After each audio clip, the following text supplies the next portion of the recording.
এরকম একটা প্রাকৃতিক পরিবেশে বসে খোলা আকাশের নিচে ইফতার করতে কেমন লাগবে? নিশ্চয়ই ভালো লাগবে, তাই না? হ্যালো গাইস, আসসালামু আলাইকুম। কি অবস্থা সবার, কেমন আছেন? আজকে এই যে আমরা হাজির নান্না বিরিয়ানি হাউস থেকে বিরিয়ানি নিয়ে চলে এসেছি নদীর পাড়ে ইফতার করতে। প্রথমে সুন্দর একটা প্লেস সিলেক্ট করে নিয়েছিলাম, এরপর বাসা থেকে একটা চাদর এনে চাদরটা ভালোভাবে বিছিয়ে নিয়েছি। আমরা যেহেতু মানুষ ছিলাম 10 জন, তাই আমরা ওয়ান টাইম প্লেট নিয়ে এসেছি, ওয়ান টাইম গ্লাস নিয়ে এসেছি এবং জুস করার জন্য জগ নিয়ে এসেছি, একটা জুসের জগ আর একটা পানির জগ।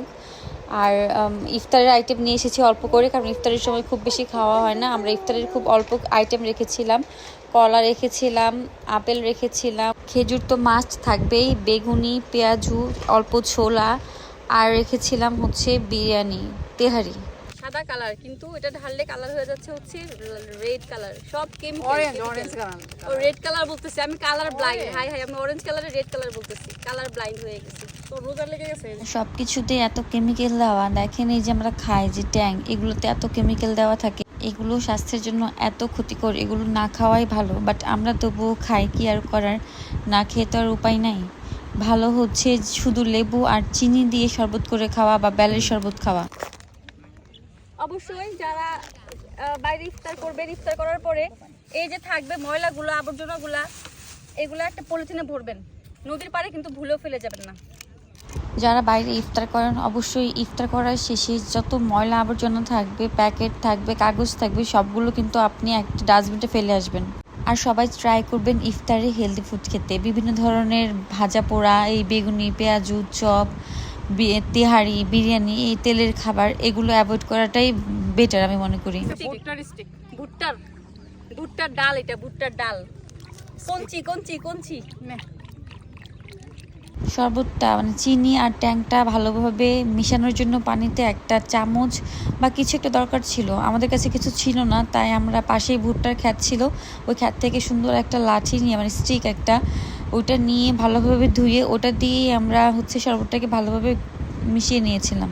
ভুট্টার ডালটা একদম নরম, নাড়া দিতে গেলেই ভেঙে যাচ্ছিল, তাই আমি ভাবলাম চিনিটা একা একাই নরম হয়ে যাবে, গলে যাবে। ততক্ষণে আমি তেহারিটা নিয়ে সবার প্লেটে সার্ভ করে দিচ্ছি, কারণ ইফতারের খুব বেশি সময় ছিল না আমাদের হাতে, আমরা অনেক সময় বসেই ছিলাম। আমাদের বিরিয়ানি আর টুকটাক ইফতার যা আছে রেডি। এখন আমরা ছোলা মুড়ি একটু পরে মাখাবো, আর শরবতগুলো গ্লাসে ঢালবো ইফতারের ঠিক আগে।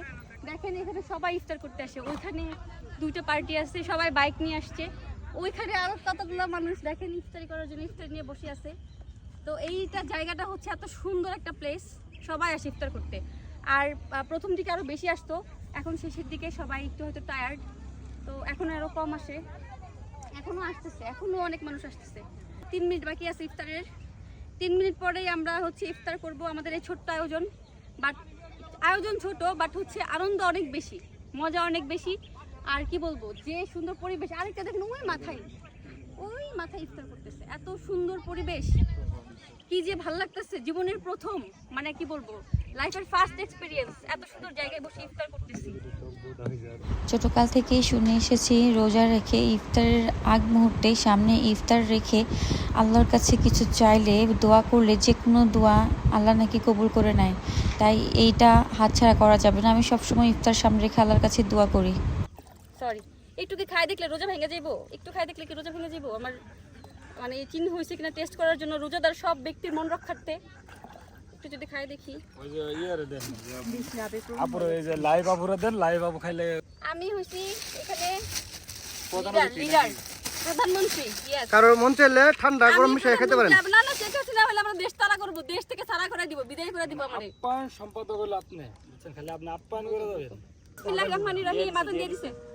আজকের ভিডিও এইটুকুই, দেখা হবে নেক্সট ভিডিওতে। আল্লাহ হাফেজ।